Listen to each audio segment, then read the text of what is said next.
할렐루야. 네. 추위가 완전히 물러간 것 같아요.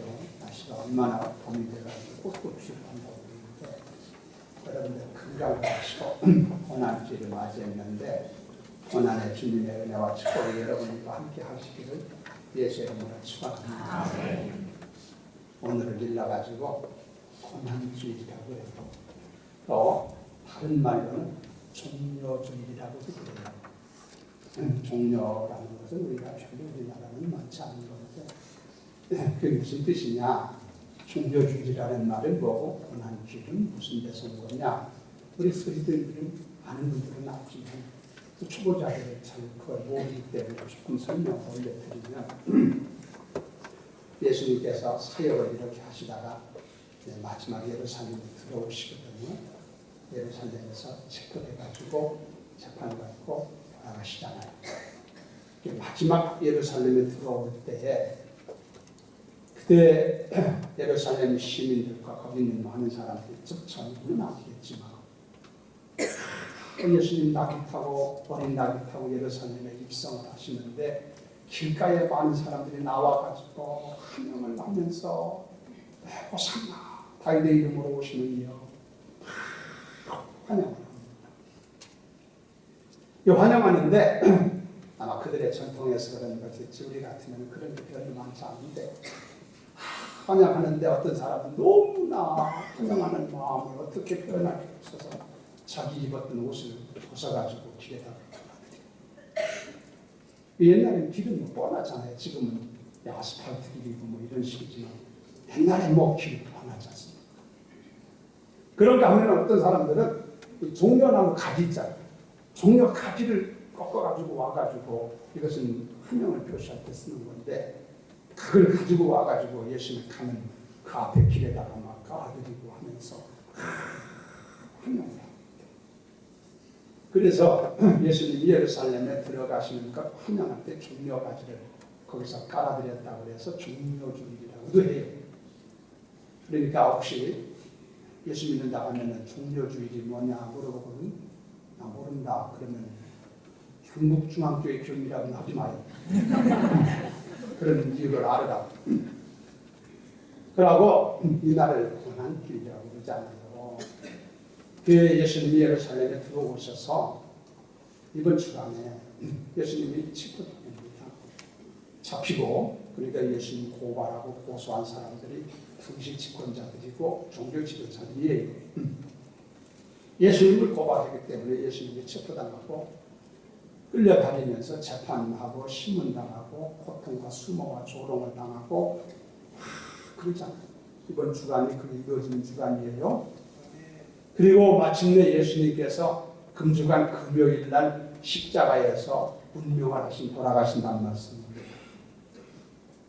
그리고 이제 돌아가신 후에 무덤에 들어가셨다가 3일 만에 살아나시잖아요. 부활.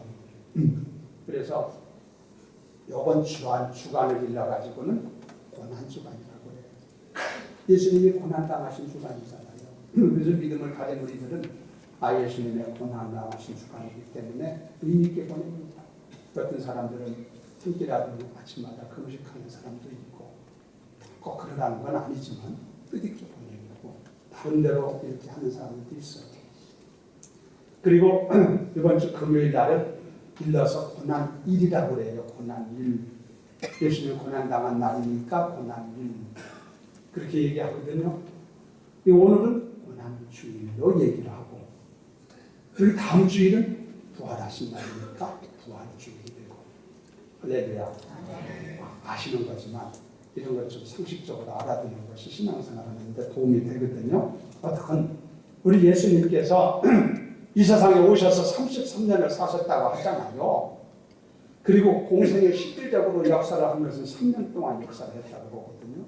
예수님이 복음 전하고 역사를 진행하고 모든 일을 하셨는데 이 3년 동안의 모든 역사의 종결점이라고 볼까 클라이막스라고 얘기할까 하여튼 가장 중요했던 때가 언제냐면 이번 주간이에요. 예수님이 십자가에 죽으시는 그 사명을 감당하는 것이 이번 주간이고 사역이 여기서 끝나셨습니다. 예수님의 그 역사. 그래서 성경에 복음서, 마태, 마가, 누가, 요한복음을 복음서라고 그러는데 신약에 복음서의 3분의 1이 이번 주간에 되어진 얘기들을 기술하고 있어요. 그걸 보면 이번 주간이 예수님에게는 얼마나 중요한 주간이에요. 정말 너무너무 중요하고 소중하고 아주 모든 예수님의 하시는 일을 한축적으로 완성하신 주간이 이번 주간. 그렇게 얘기한단 말이죠. 그래서 오늘 여러 가지 할 얘기가 얼마나 많아 성경이에요. 여러분들도 아는 것도 계시고 그런 가운데 성경에 보면 예수님께서 재판받으실 때 신문 받고 재판할 때 그 당시에 재판관이 누구냐면은 총독이었던 빌라도라는 사람이요. 폰티우스 빌라도. 여러분이 주기도문이나 사도신경을 할 때 본디오 빌라도에게 고난을 받으사 그러시죠? 네, 본디오 빌라도는 빌라도는 알고 있는데 본디오는 뭔 소리냐 그럴지 모르는데 원명이 빌라도의 원명이 폰티우스 빌라도예요. 그래서 본디오 빌라도라고 하는 거예요. 그런데 빌라도라는 사람이 예수님을 앞에 놓고 재판할 때 여러 가지를 질문할 거 아닙니까? 여러 가지 왜냐하면 증거를 채택해야만 재판의 결론을 낼 수 있으니까 옳으면 옳고 그르면 그르고 뭔가 이게 근거가 있어야 되잖아요. 많은 사람 앞에서 재판하는 여러 가지 재판하는데 예수님께서 그때 일체 말씀을 하시지 않는다. 침묵이지. 쌓여져. 이걸 요즘에 얘는 묵비권이라고 해요. 아무 말씀을 하지 않았어요. 그래서요, 예수님의 침묵이다. 왜 예수님이 아무 말씀 안 하셨을까? 이에 대한 얘기를 조금 생각하고 오늘 교훈 받고 은혜 받으려고 합니다. 이 침묵이라는 것이 재밌는 건데 유명한 앱시라고 하는 사상가가 있는데 제가 책을 찾아보니까 이 사상가는 이 세상에 3가지의 침묵이 있다 그랬더라고요. 그래서 관심 있게 도대체 3가지 침묵이 뭐냐 하고 찾아봤더니 그 사람이 본 거예요. 그 사람이 첫째가 뭐냐면은 추운 겨울에 밤중에 하얗게 흰눈이 내리는데 눈 내릴 때 소리 없이 내리나?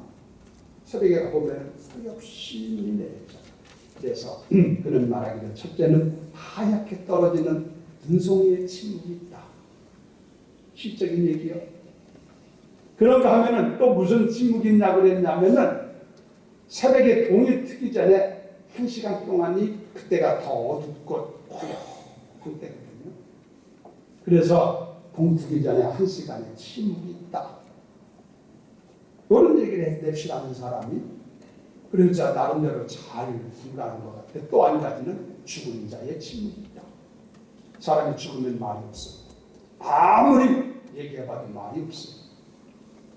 이런 침묵이 있다고 얘기했는데 그것만 있습니까? 찾아내라면 얼마든지 침묵을 찾아낼 수 있죠.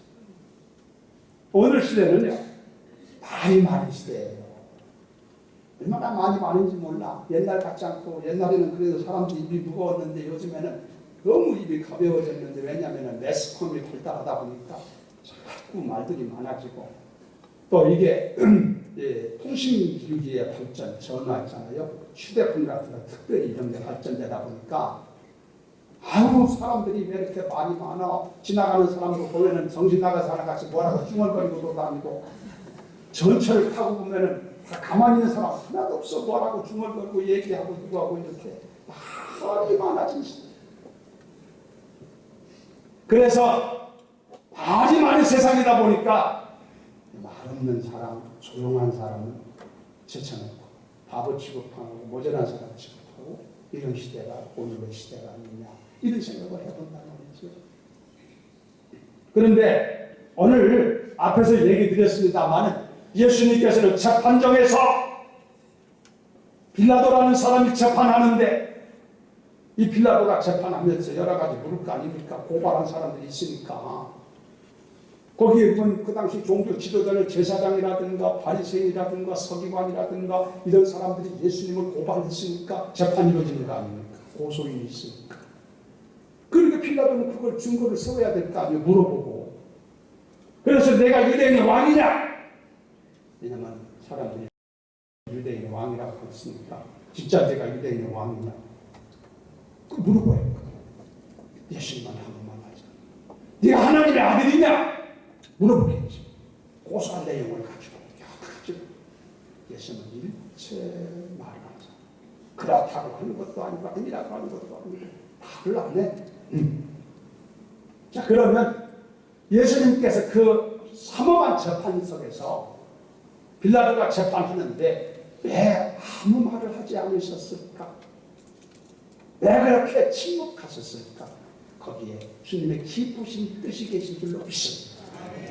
그걸 몇 가지만 제가 간단하게 그럴 이유가 있어서 그렇다는 것을 말씀을 올려드릴 테니까 여러분 이해하시고 주님을 바로 알게 되기를 바라는데, 첫째는 뭐냐면은 예수님께서는 세상의 부조리함과 불합리함을 너무너무 잘 보셨기 때문에 그렇다는 거예요.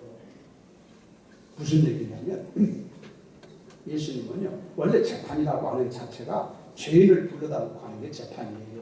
죄 없는 사람을 누가 불러다 놓고 재판합니까? 나는 재판석에 한 번도 서본 일이 없어요.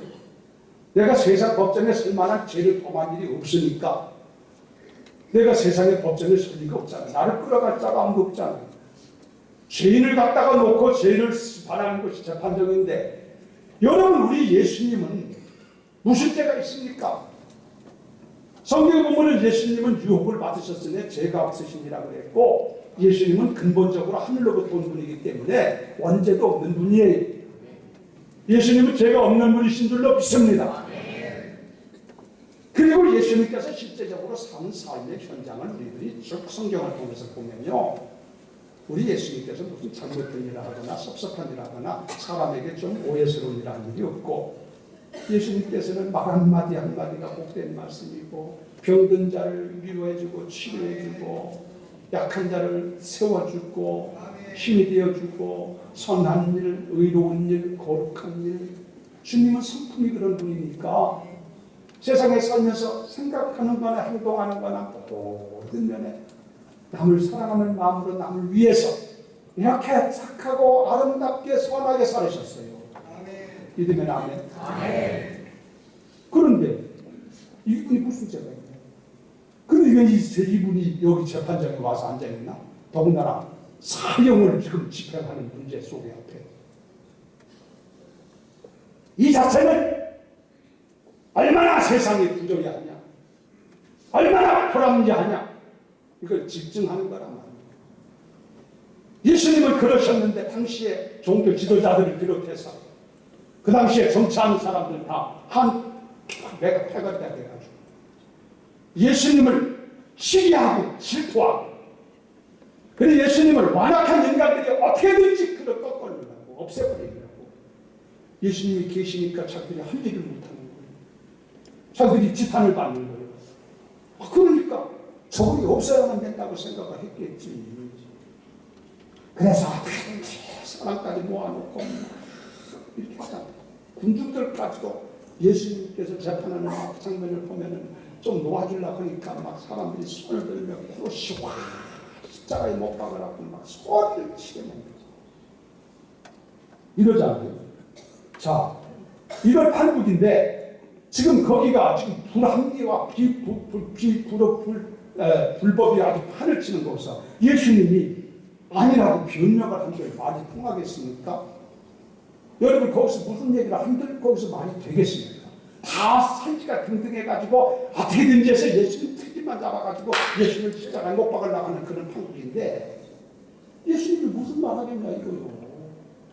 변명 한들 통하지 않는 것이고 말을 한들 먹히지 않는 얘기인데, 그것이 얘기하는 걸 파본하는 얘기지. 너희들 마음대로 그냥 너희들 생각대로 그냥 하는 수밖에 없지 않냐 이거예요. 그래서 예수님은 말이 없으신 줄로 믿습니다. 괜히 말이 없는 게 아니에요. 여러분, 우리들이 가끔 보면은 재판할 때 국비권 행사하는 사람들이 있는데, 세상에도 요즘 그런 거 많지요. 내가 뭐 누구 들이댈 건 없지만, 그 자기 국비권 행사하는 사람들은 자기의 죄가 드러날까 싶어가지고, 자기의 모든 잘못이 알리바이가 성립될까 싶어가지고 말을 하지 않고 있잖아요. 그런데 예수님의 경우는 전혀 다른 케이스예요.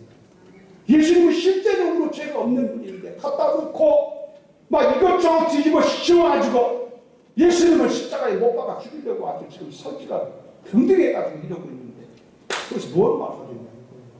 살아나겠다고 여러분 거기서 구질구질하게 얘기하겠습니다. 해봐야 소용없지. 그래서 예수님이 말하지 않으십니다. 또 한 가지는 왜 예수님이 말하지 않으셨는가? 예수님이 생각하고 있는, 추구하고 있는 예수님의 마음에 그리고 있는 나라는 저들이 생각하고 있는 나라하고 같지 않았어요. 예수님은 지금 재판장 앞에 섰지만 예수님이 지금까지 살면서 지금도 앞으로 계속해서 추구하고 바라고 있고 지금 우리 현실 속에서도 바라는 것은 의와 평강이 거하는 아버지가 하나님이 주장하는 영원한 하늘나라를 아버지가 이루시기를 원하시는 줄로 믿습니다. 예수님이 왕이라 한 것도 그 나라의 왕된 얘기지 세상 왕을 얘기한 게 아니거든요. 그런데 예수님은 그런 세상 의와 평강이 거하며 하나님이 주관하는 하나님이 주장하시는 그런 나라를 이루기를 원하시는데 하나님은 지금도 우리 주님은 우리를 통해서 그런 나라를 이루기를 원하십니다. 그래서 우리들은 사명이 천국 확장 사업의 일익을 감당해야 된다고 하는 거예요. 그런데 그 당시에 사람들은 생각하기를 그런 차원 높은 예수님의 말을 알아듣지를 못하고 이해도 하지 못하고 예수님이 하는 것이 가만히 보니까 이 사람이 사람을 선동을 하고 동원을 하고 인기를 얻어가지고 정치를 탁 혁명을 일으키듯이 뒤집어 놓고 그래가지고 정치를 탁 확보해가지고 뭐 할 것처럼 이렇게 저들이 느낀 거지. 그렇게 본 거지. 그러니까 수준이 완전히 다른 거예요. 차원이 완전히 다른 거예요. 예수님이 가고 있는 길과 저들이 생각하고 있는 것이 다르다 이거예요. 예수님은 신령한 것을 생각하고 있는데 저들은 땅의 것을 생각하고 있으니까 이게 말이 통하지 않는 거예요. 그렇지 않습니까? 말이 통하지 않는데 그것이 변명을 한들 무슨 소용이 있냐 이거지. 특별히 우리 예수님께서는 당시의 종교 지도자들을 향해서 외식한다고 주님께서 책망을 하시고 거짓됨을 폭로하시고 그러니까 그 당시 사람들은 종교 지도자들이 그런 소리 듣는데 기분 좋겠어요? 아이고 저 입을 막아야지. 양심에는 거짓낌이 있지만 그래가지고 주님의 말씀을 듣고 회개하면 바로 되겠지만 얼마나 좋은 일이겠습니까마는 그런 말을 듣고도 저들은 양심의 가책을 받겠지만은 마비돼가지고 저 입을 막아야 된다 해가지고 저를 죽여라 해가지고 별 구설수를 다 해가지고 뒤집어 씌워가지고 없앤다고. 그런데 예수님이 그들 앞에 무슨 말을 하겠냐. 그래서 예수님은 묵비 끊었어요. 그리고 무엇보다도 그런 것보다도 참 중요한 것은 뭐냐면 예수님이 가야 될 길이 예수님은 법정에 앉으셔서 빌라도가 하는 말을 듣는 게 아니라 예수님은 위에 계신 아버지의 뜻을 생각한 줄로 믿습니다. 빌라도가 내가 너를 죽일 수도 있고 살릴 수도 있는데 왜 말이 없느냐. 다른 말로 말하면 사정하고 빌면 나에게 살려달라고 하면 내가 살려줄 수 있는데 왜 아무 소리 안 듣고 그러고 있느냐 이 식이야. 그때 예수님께서 하는 말 하나님께서 위에서 너에게 권세를 주다면 너는 아무것도 할 수 없어. 네가 하는 줄 알지만 위에서 권세 있는 분이 너에게 그걸 줬기 때문에 하는 거야. 그러고 예수님 말하잖아. 그러니까 예수님은 겟세마네 동산에서 기도를 하셨지만 당신이 가야 될 아버지 뜻이 뭐냐? 그건 다른 게 아니라 십자가를 져야 되는 것이 아버지 뜻인 것을 알았어. 그러니 내가 죽어야 되고 십자가를 진다면 죽음을 말하잖아. 그런데 내가 십자가에서 죽어야 되는데 거기서 변명을 할 이유가 뭐 있고 다른 얘기할까 아무것도 없잖아. 내가 갈 길은 아버지 뜻이 십자가를 지라는 것이 아버지 뜻이야. 뭐라고 얘기를 하겠습니까? 그 아버지 뜻을 이루려면 묵묵히 하는 길밖에 없지. 그 아버지 뜻을 이루기 위해서 아버지 뜻이 그 아들을 십자가에 죽어 제물 속죄제물을 삼게 하는 것이 하나님 아버지 뜻이기 때문에 그 뜻을 이루기 위해서 아무 소리를 않고 조용하게 묵묵하게 순종한 줄로 믿습니다. 여러분, 우리 아브라함의 얘기를 통해서 보면 좀 재밌는데 여러분, 아브라함이 남득자 이삭을 낳잖아요. 100세에 낳지 않습니까? 이 아들이 20살 이상 27 정도 된다고 그러는데 정확한 나이는 성경에는 기록되지 않았지만 20살 넘으면 다 성장할 때 아닙니까? 여러분 자녀 가운데 26, 7되면 결혼도 할 때도 다 성숙했잖아요. 성장했잖아요. 이삭이 나이가 근대없었을 때 그 애들 데리고 한 게 아니고 유치원 애들 데리고 한 게 아니에요. 다 성장한 아들이에요. 그 아들을 데리고 하나님께서 지시하는 산에 올라가서 번제를 드리지 않습니까? 설명 다 했거든요. 마지막 장작을 쌓아놓고 이제는 사람을 거기다 올려놓고 재물을 올려놓고 그리고는 불을 태워가지고 막 제사를 드려야 되는데 그래야 아버지가 아들을 향해가지고 하나님께서 너를 했다. 그때 이삭이가 한마디도 한 게 없어. 성경에 그대로 그러시냐 성경에도 그러시냐고 그대로 순종해서 제물된 줄로 믿습니다. 이 순종이 이삭의 이 순종이라는 것이 어떻게 순종이 됐을까? 그는 아버지를 믿었다. 그리고 아버지가 하는 일은 어떤 경우에도 옳다고 하는 것을 이삭은 아들은 믿었기 때문에 아들을 죽여서 불러 태워서 제사를 드리라 할지라도 그것이 틀린 것이 아니라 옳다고 생각했기 때문에 아버지의 뜻이 그거기 때문에 아버지가 바라고 하고자 원하는 것이 그거기 때문에 이삭은 말없이 제단에 올라가서 누워있는 줄로 믿습니다. 그러니까 우리들이 여기서 배울 게 뭐냐면 우리들도 우리들 나름대로 하나님께서 주신 사명이 있잖아요. 이 사명을 우리가 감당하려면 말만 하면 안 돼. 말 가지고 하는 것도 아니에요. 말없이 불평 없이 원망 없이 변명하지 말고 주님의 뜻을 하고 믿어지거든요. 생명을 걸고 죽음을 각오하고 순종하는 길을 가야만 사명이 감당되는 줄로 믿습니다. 그런 신앙을 배우게 되는 거예요. 그러니까 예수님이 아무 말 하지 않은 것은 가야 될 길이 이미 정해졌어. 아버지 뜻이 그거야. 그런데 뭐 여기서 변명하고 뭐 살라고 무슨 얘기하고 뭐 있겠어요. 이미 답으로 하셨는데. 그러니까 아무 말 하지 않고 당신이 가야 될 길을 가는 거지. 마지막으로 예수님께서 여기서 아무 말씀 하시지 않은 것은 다른 게 아니라 나와 여러분을 위해서 그러신 줄로 믿습니다. 무슨 얘기냐? 예수님께서 지금 십자가에서 죽으시는 것은 당신의 죄 때문에 죽는 것이 아니라 오고 오는 세대 모든 죄인들, 죄로 인해서 영원한 저주와 멸망을 받은 죄인들을 위하여 대속죄를 되기 위해서 예수님께서 오셨고 그래서 우리를 사랑하시고 불쌍히 여기셔서 십자가에 죽어주신 줄로 믿습니다. 그게 아니면 그 양반이 오셔가지고 십자가에 죽으신 이유가 없는 분이요. 왜 그분이 왜 십자가에서 억울하게 죽음을 당합니까?